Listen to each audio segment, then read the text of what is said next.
Yeah, let's give this ambulance a chance to. This is New York City, you know what I'm saying? So you gotta respect. Oh, it's coming right down this street.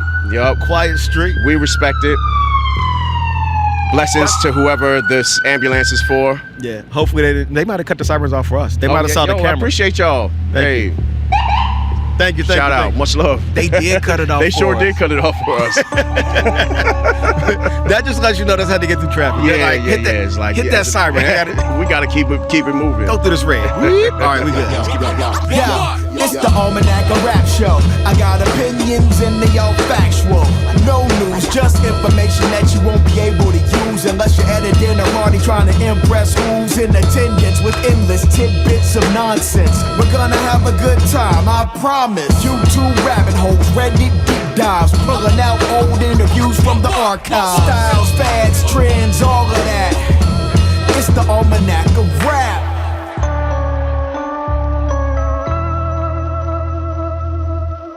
Welcome to the Almanac of Rap, the show that touches grass. I'm your host, Donwill, and today's guest is Buddhist rapper, author, and reluctant teacher, Bornai. In the conversation, we discuss his music, his faith, and the many instances of Buddhism in hip-hop culture. We'll get into that in a second, but first, I gotta kick the ballistics.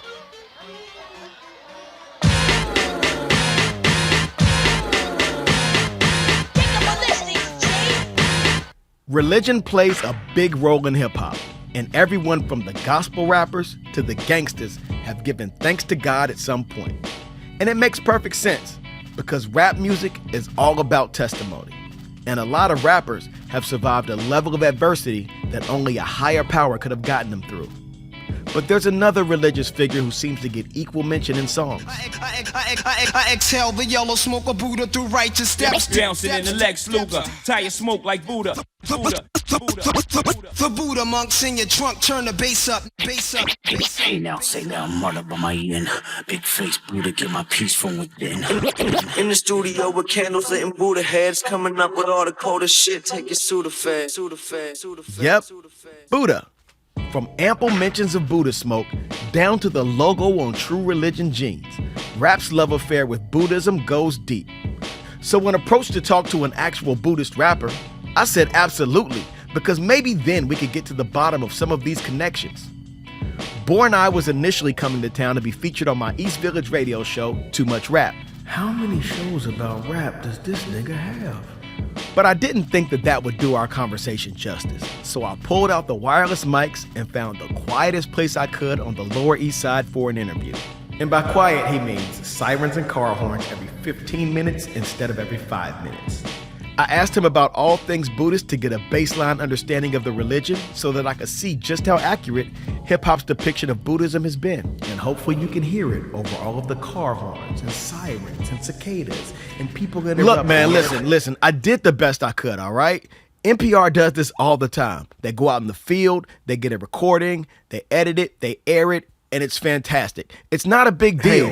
Hey, this energy you're giving me is way too aggressive for a piece on Buddhism. You might need to woo-saw this out or some shit, I don't know. Also, you're talking to yourself in public. I'm talking to myself in public. No, you're talking to me. Whatever. Here's the episode. Woo-saw.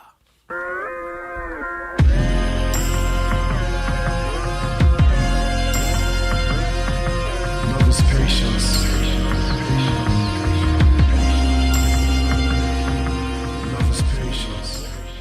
It's not every day you talk to a Buddhist rapper. You know what I'm saying?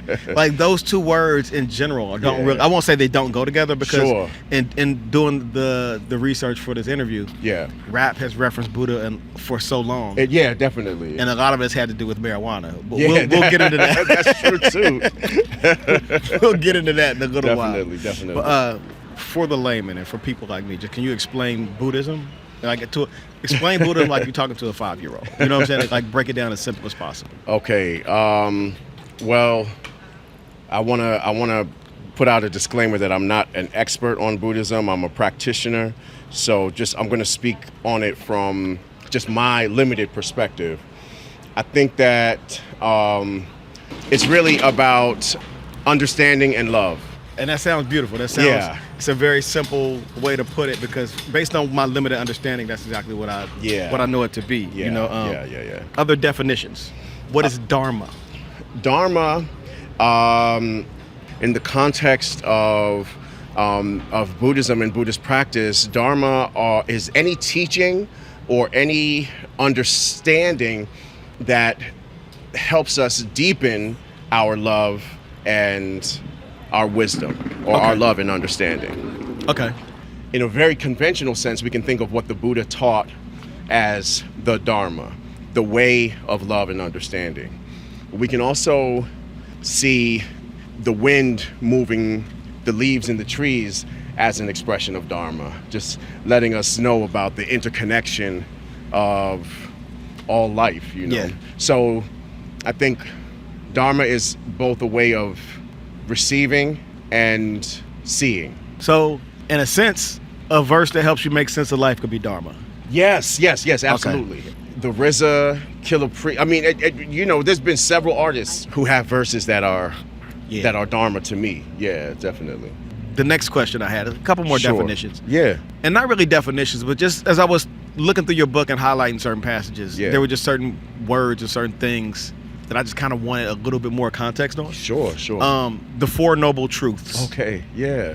Do you know them offhand? Like what exactly? Yeah. Okay, what are they? Sure. So when the Buddha became enlightened, when he achieved a state of sort of ultimate love and ultimate understanding, he had companions that he had been practicing with who were also on the spiritual path, who had left him thinking that he had given up his search. So he went out to try to find them to share with them what he had learned. And the first thing that he shared with them were the Four Noble Truths. So the first noble truth is the truth of suffering, or the truth of dissatisfaction. The second noble truth is the truth of the cause of dissatisfaction, which is relentless desire. The third noble truth is the truth that suffering can come to an end. We don't have to experience life in this way. And the fourth noble truth is that there's a path to changing your relationship with life, so that you can experience it as it really is, and therefore not suffer so much. I'm not saying that pain doesn't occur, but that our relationship to pain is not that we don't experience it as suffering. So pain and suffering are two different things. Got you. Like suffering is the desire for whatever you're experiencing to be different in some way. You can experience pain and accept it, but if you don't accept it, then it turns into suffering.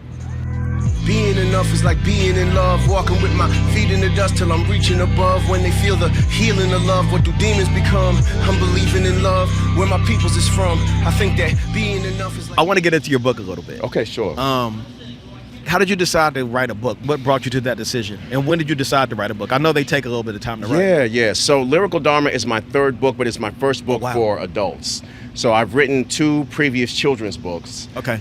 And they were really special and powerful to write. The first one I self-published. The second one was published by Story Publishing. And this third one, I wanted to talk about what it's been like for me to learn how to love and accept myself. And how important hip-hop has been in that journey, and how important mindfulness and meditation have been in that journey. You said 2 things that immediately struck me. Like I was reserving the thoughts, trying to hold on to them. The first thing was that this is your third book. Third book, yeah. And the first 2 were children's books. Yeah. And that makes so much sense based on how beautifully illustrated this book is. Thank you. And how considered the text layout is. Like it has a sort of flow to it that makes you want to keep reading it to see what happens on the next page. Thank you. And also, it did not breeze past me that you were self-published to a small publishing house to what's this one on? This is on Parallax Press, which is a division of Penguin Random House. So like you're still building in that space. So congratulations on that. Thank you. 3 books is not a small feat. my mom always reminds me of that. She said, "You're an author 3 times, okay?" The foreword is written by Alice Walker. Yes. Who's Alice Walker, first and foremost? Sure. And what was that like getting that foreword done? I was attending a Zen meditation retreat at a monastery called Tassajara in California. And sitting with my teacher, Zenju, was a woman she introduced as Alice Walker. But I was like, oh, it couldn't be the Alice Walker who wrote The Color Purple. Yes. I was not expecting this very, unassuming, awesome, chill, peaceful human being to be the Alice Walker. But so it was like 2 or 3 days into the retreat that it dawned on me, like, yo, is that Alice Walker? Alice Walker? And I think it was actually very special that we were just two practitioners at a retreat, meditating together, being together. And I asked if I could share some of my music with her when we left the retreat, and I did. And she shared some of my music on her blog, and we just started to develop a closeness. And I had no intention of asking her to write the foreword to this book. I just, as a new author for adult literature, I wanted to just get her feedback. Right. And so I sent her the edited version, and she wrote back just, with some really kind words. And then at the bottom of the email, shared what became the foreword to the book. And I was like, oh, Miss Alice, what you want me to do with this? She was like, whatever you want to do with it. I said, oh my gosh. So she really, really blessed me. Like, it's really like, an elder just shining a light on me. Yeah. You see me fly when I'm writing, this is that G&D moment. Call it the rise of the titans, picture perspectives of paragraphs, preaching power persistently, who vanished from the world and return. Shrouded in mystery, a dreamer for real. What I think and I feel. What was your music like before you merged art and religion, or did you merge art and religion initially when you started making music? Initially, my vision was to express my Buddhist practice through hip hop. This is back in the early 2000s. I was in a group called Shambhala with my brother Agua. Shout out to Agua. Shout out to Agua. And our music was definitely Eastern philosophy influenced heavily. But I was very early in my understanding or in my practice of Buddhism at that time. So I always kind of wanted to make this type of music, but there was a way in which it wasn't true to my lived experience at first. And it wasn't true to my desire, which was to be famous, to be well known, to be well regarded, to be well liked, to be at the top of the lists of this and that, to be the man, like I really wanted that also. And so I made a pivot when I left my initial group and adopted a more mainstream sound and a more mainstream approach. And then also started doing a lot in the electronic music world. I saw that. And I did have those experiences of a lot of growth and bigger crowds and more special rooms and all of that. But when the pandemic happened, I lost a few people. I had lost my previous manager, in something unrelated. And then it was just a lot of folks passing away. And I started thinking of my own mortality and thinking about my kids. And if I had a catalog of music that they could refer to, if I were to just suddenly pass away, that they could pull from, that could continue to give them guidance or reassurance or understanding about who I am and maybe who they are. And I didn't think that I had made that body of work yet. And I was like, even if it means that I sort of lose what I've built so far, I just kind of want to start over. I did see the EDM thing. What was that like? Yeah. I'm assuming you approached music wanting to make rap, boom bap, hip hop. Yeah. And to get into EDM, like, how was that? I have a little game show in my head. It's called Can He Rap on It? And so I wish you would have told me about this. That is a fun idea. So it's like a studio audience is like, can he rap on it? Welcome, ladies and gentlemen, to another edition of Can He Rap on It? Today, we've got a collection of pots and pans and some cats, and we're gonna see if our guests can rap over that. So I always wanted to see, hey, can you rap on this? So when I got to college, I met a few different electronic music DJs. Shout out to my brother AB Logic and my brother Godfather Sage. And I was always interested in seeing, like, can I rap over drum and bass? Can I rap over house? Can I rap over dubstep?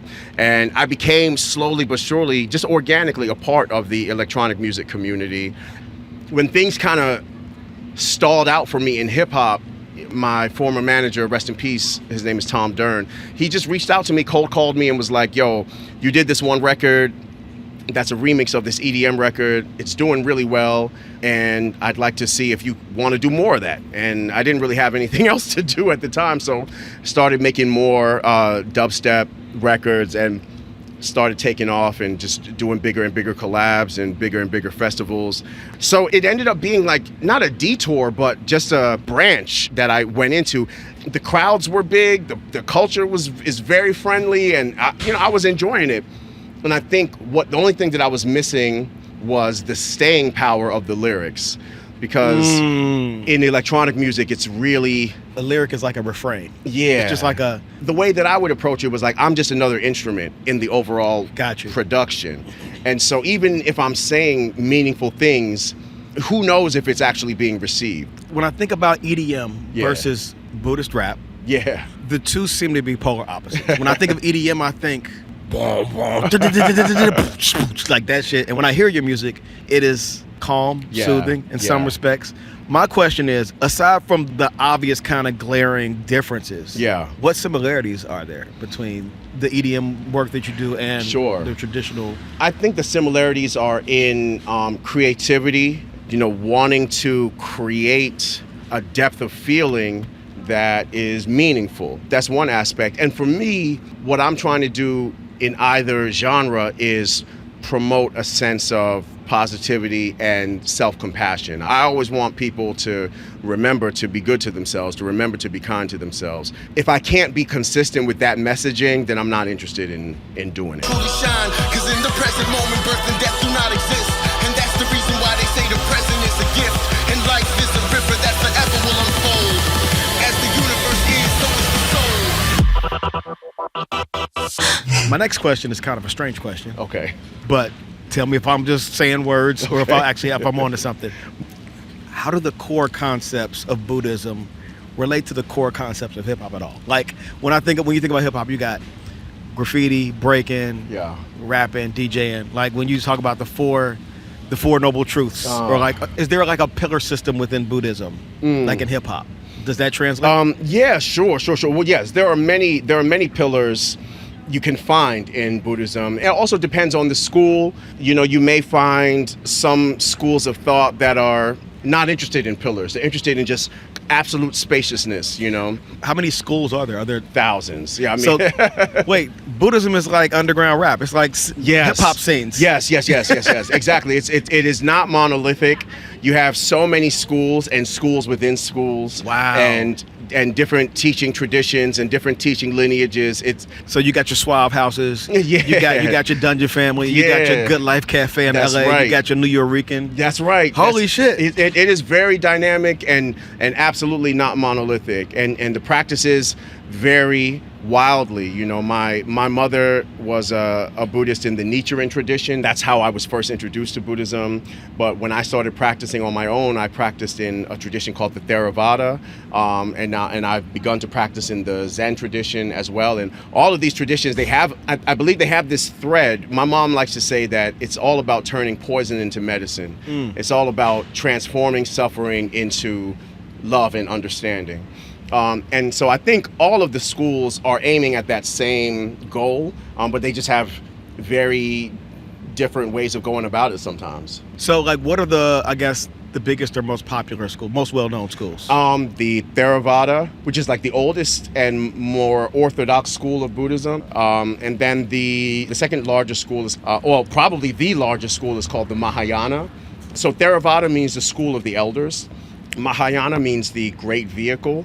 All of these traditions exist here in the United States through immigration and new practitioners. And then there's the Vajrayana, or what sometimes people call Tibetan or Himalayan Buddhism. So those are the three big schools, but within those schools, still many Kendrick, schools. J. Cole. That's right, yeah. The big three of Buddhism, yes, but many sub-schools. So my next question is, are hooks essentially like chants or mantras? I like that a lot, because a mantra is something that you can give your mind and your voice to repeat to bring in a certain state of mind. Okay, so explain a mantra.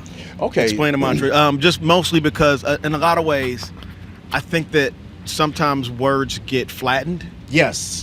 And when words escape the community or people that they've been Yeah. associated with, it kind of just becomes a word. So Yes. what is the practical application of a mantra? Sure. within Again, Buddhism? I want to clarify that I'm not an expert. The word mantra, from my understanding, comes out of India and comes out of meditation practices that are aimed at training the mind on a particular idea or concept. So a mantra is usually a long or short phrase that has meaning. And when you recite these different mantras, long or short, you remind yourself of the meaning, and it gives your mind an opportunity to just focus on that meaning. And when the mind becomes distracted, to come back to it. So when you ask about hooks in hip hop, I think it's similar. Yeah. Yeah. So like the Future's mantra would be fuck up some commas. That would be the mantra. That would be the mantra. And it is also important to note that mantras are not inherently wholesome or unwholesome. It's whatever state of mind you're trying to be in. Whatever state of mind, because again, like Future might be going to the Gucci store to fuck up some commas, or he might be talking about this administration fucking up them commas. Right. That's firing right. people. That's right. Spending money in some wrong places. All that shit. You know what I'm saying? That's it's right. all Connected interconnected. and all subject to interpretation.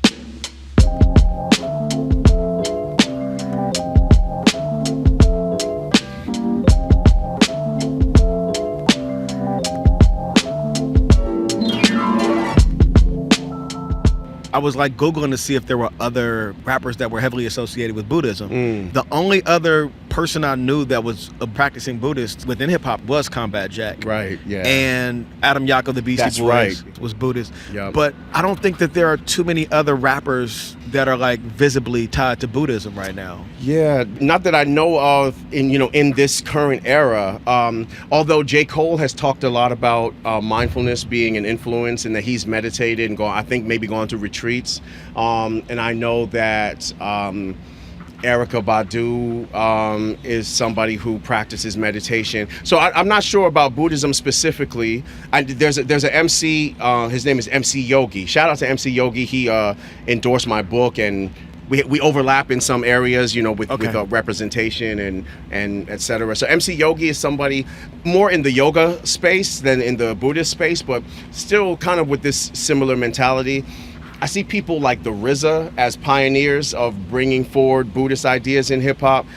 People like Jeru the Damager, Afu Ra, and folks like that as beginning to introduce some of those ideas. And they were very influential to me when I was coming up. Yeah, and like when you think of hip hop, like I did a lot of Googling lyrics to see people that use the term Buddha, just to just to see if I could find somebody who did like a song that's actually, or like was a line. The only one I could find was Macklemore had a song called, I think it's called Vinyasa. Vipassana. Vipassana. Okay, Macklemore and that's Ryan right. Lewis. Yeah. And the song, while he's not like a practicing Buddhist, he doesn't Sure. claim it. The song is just about Buddhism. And some of the practices and all that. It's a really dope record. That's right. Shout out to Macklemore for making that record. Yeah. I forgot that record exists. It's a dope one. And I'm back, finally just slapping. Expectations are resentments waiting to happen. Studying the Dharma, karma, Vipassana, practice Baha'u'llah, Buddha, God to the mountaintop, and I'm traveling, learning. So I was like poking around hip hop looking for Buddhist references to Buddhism. Hip hop does have this sort of like, I don't know the word for it, but this relationship to Buddhism and Buddhism principles and practices that, and mindfulness in a way, that is just kind of like innate. But the word Buddha in itself, in a lot of ways, is used to refer to weed. That's right, as the sirens come on. The police! Get out of here. But no, Buddha has been used to refer to weed. Yeah. I have my own theory why, but I want to ask you if you have a theory as to why Buddha and weed is like are tied. Because is smoking a thing in do Buddhists? No, not not in my. Listen, again, I'm speaking only from my limited experience and understanding. But generally, Buddhism encourages people to have a mindful relationship with intoxicants. So I think that historically, soldiers who were in Vietnam and were smoking weed there coined the term Buddha when this is just like anecdotal, historical. This is just my speculation, and it was confirmed by some folks who were soldiers back then. That they called it Buddha over there. It was a way for them to relax, and they associated Buddhism and meditation with relaxation and relieving stress. So that was essentially my theory. Because, you know, prior to the designer drug epidemic of hip hop, if you will, yeah. a lot of rappers tended to be more mindful of like how they use substance. Yeah, for sure. They knew they were using it to escape. Yes. But they also knew that they needed to be a little bit more cautious with substance. Yeah. You know, I look at it as either sometimes, you know, people engage with marijuana as a way of mind expansion, or as a way of dealing with pain, or as a way of dealing with stress. And in Buddhism, that's, you know, those are the principles that we're approaching also: expanding the mind, managing pain, dealing with stress, etc. So I think in Buddhist practice, we're encouraged to use organic methods like meditation and self-compassion to help us navigate those things. But I think, you know, everyone can make a decision on their own about how they approach it.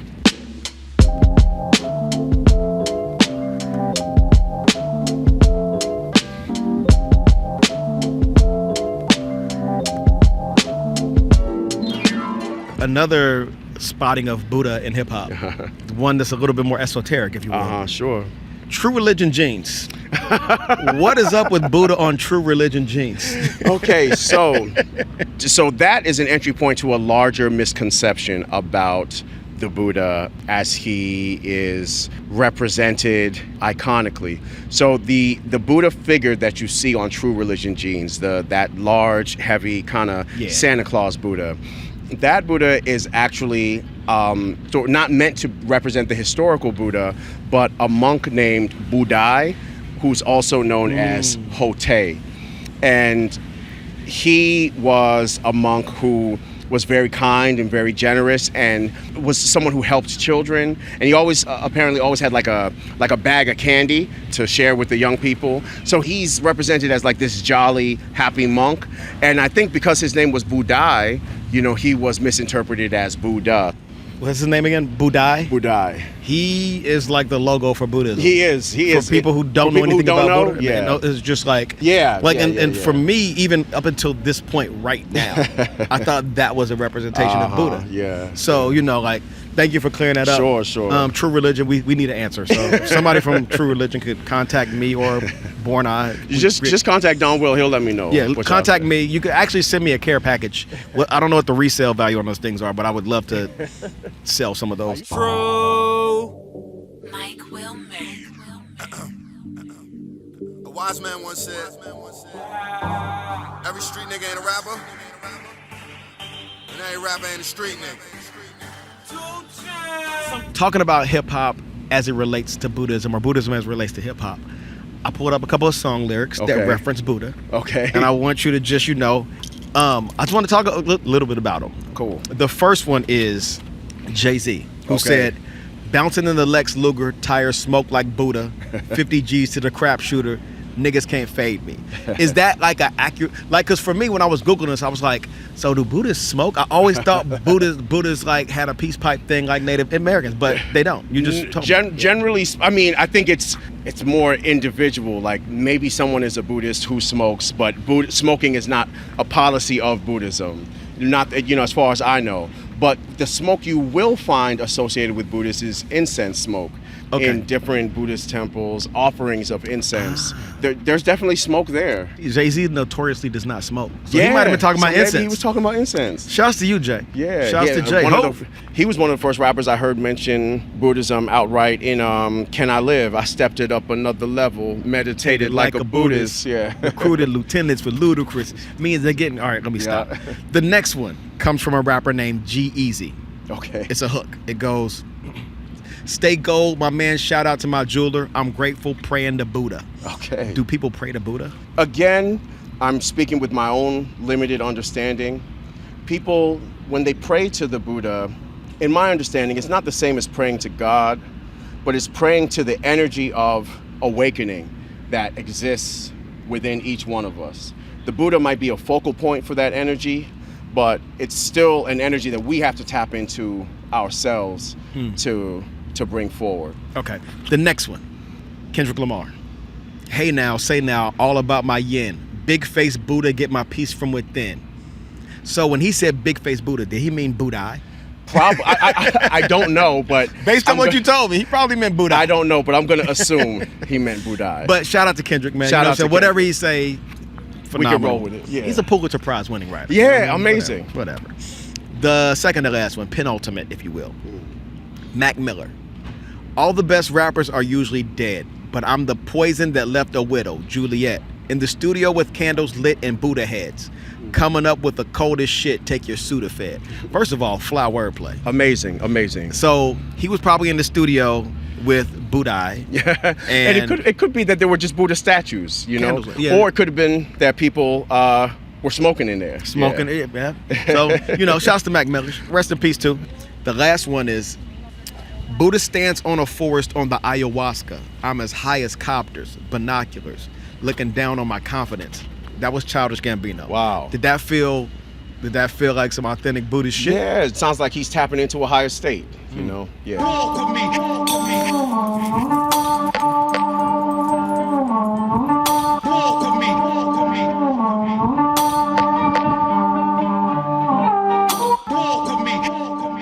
Shout out to Bornai for stopping by. His third book, Lyrical Dharma, and his album, Komorebi, are both available now. You can find out more at his website, bornaimusic.com. And that's it for this week, but stick around until after the credits for a little something extra. The Almanac of Rap is created and hosted by Donwill. Executive producers are Donwill, Aisha Sese, and Travis Harris. The show is produced by Kobe Bafour. The show's associate producers are Brianna Harris, Tiara Jackson, and Javon Stevenson. The production coordinator is Bianca Ortiz. Audience development is handled by Hassan Spruill and Ashawn McCullen. Ad ops and audio marketing strategy is handled by Fabian Mickens. The show is directed by Travis Harris. Video editing was done by Kobe Bafour. This episode of the show was written by Donwill. Art direction for the show was handled by Kaushik Kaladindi. Graphic design was done by Jefferson Harris. The show's camera operators are Travis Harris, Kobe Bafour, Trigger Bowden, and Compton Timberwolf. Compton's also our technical director and audio engineer. The show's theme music was provided by Donwill, with additional production in each episode by Von P. Donwill also doesn't really think that speaking about himself in the third person is that weird anymore, which is pretty damn weird. Whatever. Time for the post-credits. Usually I put some sort of fun fact or silly thing here, but today I think we could all benefit from a bit of meditation. So here are the soothing sounds of singing bowls to help ease your mind.